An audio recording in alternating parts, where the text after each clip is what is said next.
হযরত আনাস রাদিয়াল্লাহু থেকে বর্ণিত, আমরা আল্লাহর রাসূল সাল্লাল্লাহু আলাইহি সাল্লামের কাছে ছিলাম। হঠাৎ তিনি হাসলেন। অতঃপর জিজ্ঞেস করলেন, তোমরা কি জানো আমি কেন হাসছি? আমরা বললাম, আল্লাহ এবং তার রাসূলই ভালো জানেন।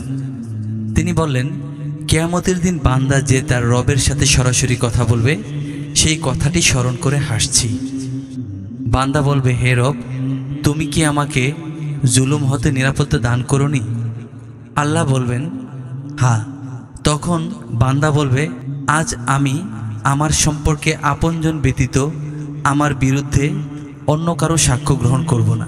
তখন আল্লাহ বলবেন, আজ তুমি নিজেই তোমার সাক্ষী হিসেবে এবং কিরামান কাতিবিনের সাক্ষ্যই তোমার জন্য যথেষ্ট। অতঃপর আল্লাহ তাআলা তার মুখের উপর মোহর লাগিয়ে দিবেন এবং অঙ্গ প্রত্যঙ্গকে বলা হবে, তোমরা কে কখন কি কি কাজ করেছো বলো। তখন অঙ্গ প্রত্যঙ্গ সমূহ তাদের কৃতকর্মসমূহ প্রকাশ করে দিবে। এরপর তার মুখকে স্বাভাবিক অবস্থায় খুলে দেওয়া হবে। তখন সে স্বীয় অনুগ্রহকে লক্ষ্য করে আক্ষেপের সাথে বলবে, হে দুর্ভাগা অঙ্গসমূহ, তোরা দূর হ, তোদের ধ্বংস হোক। তোদের জন্যই তো আমি আমার রবের সাথে ঝগড়া করেছিলাম। সূত্র মুসলিম মিশকাত, হাদিস নং 5554।